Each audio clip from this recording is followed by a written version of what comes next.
Hello everyone, today's जी के programme में एक बार फिर से आपका स्वागत है। तो शुरुआत करेंगे अभ्यास प्रश्न से। हमने आपसे पूछा था, उपभोक्ता मामले विभाग ने राइट टू रिपेयर पर फ्रेमवर्क के लिए एक समिति का गठन किया है। इस समिति की अध्यक्षता किसके द्वारा की जाएगी? आपके ऑप्शंस थे ए निधि खरे, B Anupam Mishra, C justice Paramjit Singh Dhaliwal या फिर डी डॉक्टर GS वाजपेयी। तो इस सवाल का सही जवाब था ऑप्शन ए। दरअसल हाल ही में उपभोक्ता मामले विभाग ने राइट टू रिपेयर पर फ्रेमवर्क विकसित करने के लिए एक समिति का गठन किया है। इस समिति की अध्यक्षता उपभोक्ता मामले विभाग की अपर सचिव श्रीमती निधि खरे करेंगी, इसलिए ऑप्शन ए सही आंसर है।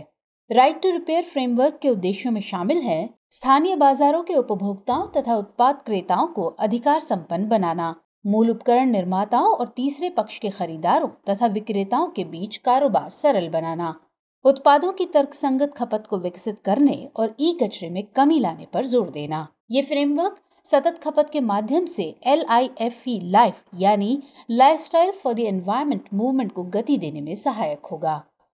चलिए अब शुरुआत करते हैं आज के सेशन की और हमारा पहला प्रश्न है, केंद्रीकृत लोक शिकायत निवारण और निगरानी प्रणाली यानी CPGRAMS को किस मंत्रालय के द्वारा शुरू किया गया है? आपके ऑप्शंस हैं ए गृह मंत्रालय, बी जनजातीय कार्य मंत्रालय, सी विदेश मंत्रालय या फिर डी कार्मिक लोक शिकायत और पेंशन मंत्रालय। तो इस प्रश्न का सही उत्तर है ऑप्शन डी। हाल ही में केंद्रीकृत लोक शिकायत निवारण और निगरानी प्रणाली यानी CPGRAMS को सभी अनुसूचित भाषाओं में संचालित कर दिया गया है। इससे सभी क्षेत्रों में इसकी पहुंच बढ़ाने में मदद मिलेगी। पहले ये प्रणाली सिर्फ 5 भाषाओं यानी हिंदी, अंग्रेजी, बांग्ला, गुजराती और मराठी में उपलब्ध थी। CPGRAMS एक ऑनलाइन वेब आधारित प्लेटफॉर्म है। ये नागरिकों के लिए सेवा वितरण से संबंधित सार्वजनिक अधिकारियों को अपनी शिकायतें दर्ज करने के लिए 24/7 उपलब्ध है। ये केंद्र और राज्य सरकारों के सभी मंत्रालयों व विभागों से जुड़ा एक एकल पोर्टल है। इसे कार्मिक लोक शिकायत और पेंशन मंत्रालय द्वारा शुरू किया गया था, इसलिए ऑप्शन डी सही आंसर है। ये उमंग ऐप के साथ एकीकृत एक स्टैंड अलोन मोबाइल एप्लीकेशन के माध्यम से नागरिकों के लिए सुलभ है। चलिए अगला प्रश्न देखते हैं। समर्थ मिशन के संबंध में निम्नलिखित कथनों पर विचार कीजिए। कथन 1, इसकी शुरुआत पर्यावरण, वन और जलवायु परिवर्तन मंत्रालय द्वारा की गई है। कथन 2, इसका उद्देश्य को फायरिंग के स्तर को वर्तमान 10% के स्तर से बढ़ाना है। कथन 3, ये बायोमास को फायरिंग में नियामकीय मुद्दों पर विचार करता है। और कथन 4, इसके तहत बॉयलर डिजाइन में अनुसंधान एवं विकास गतिविधियां IITs द्वारा की जाती हैं। आपको बताना है कि इनमें से कितने कथन सही है या सही हैं। आपके ऑप्शन है ए केवल 1 कथन, बी केवल 2 कथन, सी केवल 3 कथन या फिर डी उपर्युक्त सभी। तो इस प्रश्न का सही उत्तर है ऑप्शन ए। हाल ही में थर्मल पावर प्लांट्स में बायोमास के उपयोग पर राष्ट्रीय मिशन SAMARTH यानी समर्थ ने NTPC के सहयोग से एक कार्यशाला का आयोजन किया। ये कार्यशाला थर्मल पावर प्लांट्स में को फायरिंग के लिए कृषि अवशेषों के उपयोग पर केंद्रित रही। समर्थ मिशन को विद्युत मंत्रालय द्वारा शुरू किया गया है, इसलिए कथन 1 गलत है। इसके उद्देश्यों में शामिल है को फायरिंग के स्तर को वर्तमान 5% से बढ़ाकर उच्च स्तर पर लाना, अतः कथन 2 गलत है। बॉयलर डिजाइन में अनुसंधान एवं विकास को बढ़ावा देना, इसलिए कथन 4 गलत है। बायोमास पैलेट्स और कृषि अवशेषों की आपूर्ति श्रृंखला में बाधाओं को दूर करना और बायोमास को फायरिंग में नियामकीय मुद्दों पर विचार करना, इसलिए कथन 3 सही है। चलिए अगला प्रश्न देखते हैं। महेश्वरी रेशम बुनाई किस राज्य से संबंधित है? महाराष्ट्र, पश्चिम बंगाल, गुजरात या फिर मध्य प्रदेश। तो इस क्वेश्चन का सही आंसर है ऑप्शन डी मध्य प्रदेश। दरअसल हाल ही में एक भारत श्रेष्ठ भारत पहल के हिस्से के रूप में मणिपुर के छात्रों ने मध्य प्रदेश के मालवा क्षेत्र का भ्रमण किया। इस दौरान उन्होंने स्थानीय लोकप्रिय धागे से होने वाली विश्व प्रसिद्ध महेश्वरी रेशम की बुनाई भी देखी। महेश्वरी 5वीं शताब्दी के बाद से हथकरघा बुनाई के केंद्र के रूप में जाना जाता है। ये मध्य प्रदेश में नर्मदा नदी के तट पर स्थित है, इसलिए ऑप्शन डी सही आंसर है। इसे शक्तिशाली मराठा रानी अहिल्याबाई होलकर के शासन के दौरान प्रसिद्धि मिली। महेश्वरी कपड़े रेशम और सूती धागे से बुने जाते हैं, जो इसे एक नरम बनावट देता है और इसे गर्मियों के मौसम के लिए एक आदर्श कपड़ा बनाता है। सुसंस्कृत पहनावे के रूप में प्रसिद्ध महेश्वरी साड़ियां अपनी मौलिकता और परंपरागत रूप के लिए देश विदेश में जानी जाती हैं। चलिए अगला प्रश्न देखते हैं। संबल और सामर्थ्य किस योजना अथवा मिशन की दो उपयोजनाएं हैं? ए. पोषण मिशन, बी. मिशन शक्ति, सी. मिशन इंद्रधनुष या फिर डी. अटल इनोवेशन मिशन। तो इस क्वेश्चन का सही आंसर है ऑप्शन बी। हाल ही में महिला एवं बाल विकास मंत्रालय ने मिशन शक्ति योजना के लिए विस्तृत दिशा निर्देश जारी किए हैं। मिशन शक्ति योजना को महिलाओं की सुरक्षा, संरक्षण और सशक्तिकरण के लिए एकीकृत महिला सशक्तिकरण कार्यक्रम के रूप में शुरू किया गया है। इस योजना की दो उपयोजनाएं हैं, संबल और सामर्थ्य, इसलिए ऑप्शन बी सही आंसर है। संबल उपयोजना महिलाओं की सुरक्षा के लिए है। इस उपयोजना के घटकों में वन स्टॉप सेंटर, महिला हेल्पलाइन, बेटी बचाओ बेटी पढ़ाओ आदि योजनाएं शामिल हैं। वहीं सामर्थ्य उपयोजना महिलाओं के सशक्तिकरण के लिए है। इस उपयोजना के घटकों में उज्ज्वला, स्वाधार गृह आदि की पूर्ववर्ती योजनाएं शामिल हैं। चलिए अगला क्वेश्चन देखते हैं। हाल ही में किसके खिलाफ संयुक्त सुरक्षा पर यरूशलेम घोषणा पर इजराइल और अमेरिका द्वारा हस्ताक्षर किए गए? आपके विकल्प हैं ए. फिलिस्तीन, बी. चीन, सी. रूस या फिर डी. ईरान। तो इस सवाल का सही जवाब है ऑप्शन डी. ईरान।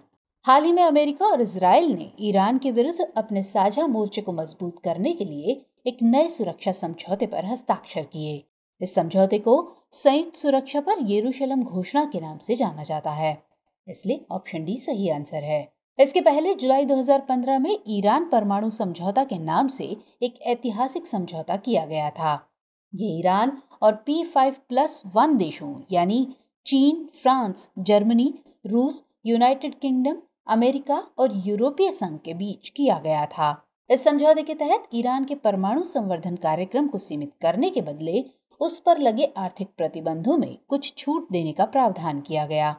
इसे औपचारिक तौर पर संयुक्त व्यापक कार्य योजना यानी JCPOA के रूप में जाना जाता है। हालांकि पूर्व अमेरिकी राष्ट्रपति डोनाल्ड ट्रंप द्वारा 2018 में अमेरिका के इस समझौते से बाहर होने की घोषणा के बाद से ये समझौता खतरे में है। चलिए अगला सवाल देखते हैं। कौन सा देश I2U2 समूह का हिस्सा नहीं है? भारत, अमेरिका, संयुक्त अरब अमीरात या फिर सऊदी अरब? तो इस क्वेश्चन का सही आंसर है ऑप्शन डी. सऊदी अरब। दरअसल हाल ही में प्रधानमंत्री नरेंद्र मोदी ने पहली I2U2 वर्चुअल समिट में हिस्सा लिया। I2U2 समूह में भारत, इजराइल, संयुक्त अरब अमीरात और अमेरिका शामिल हैं, इसलिए ऑप्शन डी सही आंसर है। इसे पश्चिम एशियाई क्वाड भी कहा जाता है। I2U2 समिट में सदस्य देशों द्वारा परस्पर सहयोग के क्षेत्रों की पहचान की गई है। इसका उद्देश्य जल, ऊर्जा, परिवहन, अंतरिक्ष, स्वास्थ्य और खाद्य सुरक्षा में संयुक्त निवेश को प्रोत्साहित करना है। इसमें भारत ने I2U2 समर्थित फूड पार्कों के लिए भूमि उपलब्ध कराने की बात कही है। चलिए बढ़ते हैं अगले क्वेश्चन की ओर। हाल ही में national e governance service delivery assessment किसके द्वारा आयोजित किया गया? ए. प्रशासनिक सुधार और लोक शिकायत विभाग, बी. कार्मिक और प्रशिक्षण विभाग, सी. पेंशन और पेंशन भोगी कल्याण विभाग या फिर डी. वित्त विभाग। तो इस सवाल का सही जवाब है ऑप्शन ए। हाल ही में प्रशासनिक सुधार और लोक शिकायत विभाग यानी DARPG द्वारा 2021 में किए गए national e governance service delivery assessment यानी NESDA के परिणाम जारी किए गए। सभी सरकारी पोर्टल जिनका मूल्यांकन किया गया उन्हें दो मुख्य श्रेणियों में विभाजित किया गया था, जैसे राज्य व संघ शासित प्रदेश व केंद्रीय मंत्रालय पोर्टल और दूसरा राज्य, संघ शासित प्रदेश या केंद्रीय मंत्रालय सेवाओं के पोर्टल। इसमें केंद्रीय मंत्रालयों के पोर्टल में गृह मंत्रालय की वेबसाइट को पहला स्थान प्राप्त हुआ है, जबकि सेवाओं के पोर्टल में डिजिटल पुलिस पोर्टल को दूसरा स्थान प्राप्त हुआ है। इस मूल्यांकन के 4 मुख्य मापदंड थे: पहुंच, सामग्री उपलब्धता, उपयोग में आसानी और सूचना की सुरक्षा तथा केंद्रीय मंत्रालय के पोर्टलों के लिए गोपनीयता। आपको बता दें कि NESDA एक आवधिक मूल्यांकन है। इसका उद्देश्य नागरिकों को ऑनलाइन सेवाओं की डिलीवरी में राज्यों व केंद्र शासित प्रदेशों और केंद्र सरकार की प्रभावशीलता में सुधार करना है। चलिए अगला सवाल देखते हैं। अजंता की गुफाएं किस नदी के किनारे स्थित हैं? ए गोदावरी, बी भीम, सी तुंगभद्रा या फिर डी वाघिरा या वाघोरा। तो इस क्वेश्चन का सही आंसर है ऑप्शन डी। अजंता की गुफाएं वाघिरा या वाघोरा नदी के नजदीक अवस्थित हैं, इसलिए विकल्प डी सही आंसर है।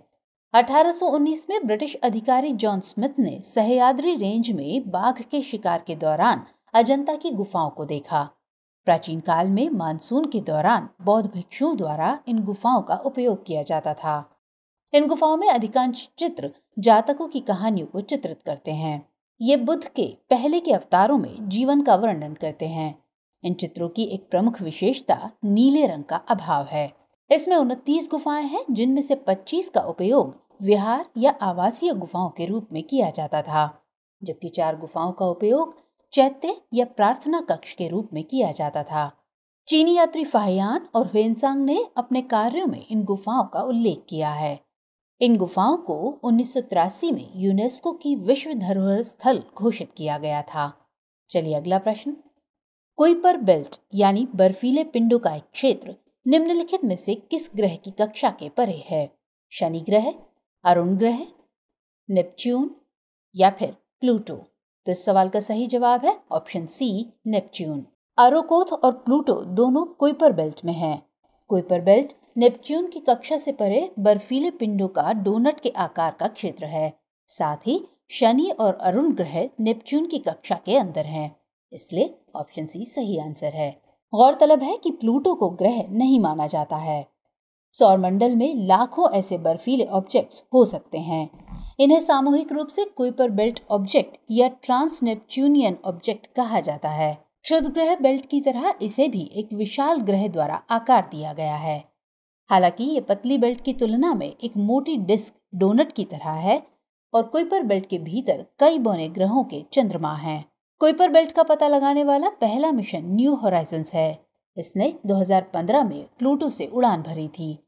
आपको बता दें कि ये एक और कुइपर बेल्ट वर्ल्ड का पता लगाने की राह पर है। आइए अब नोट करते हैं आज का अभ्यास प्रश्न। फ्लैग कोड ऑफ इंडिया किस वर्ष में प्रभावी हुआ? तो आपके ऑप्शंस हैं ए 2001, बी 2002, सी 2003 या फिर डी 2004। तो इस प्रश्न का उत्तर कमेंट सेक्शन में देना मत भूलिएगा। मुलाकात होगी अगले सेशन में, तब तक के लिए जय हिंद।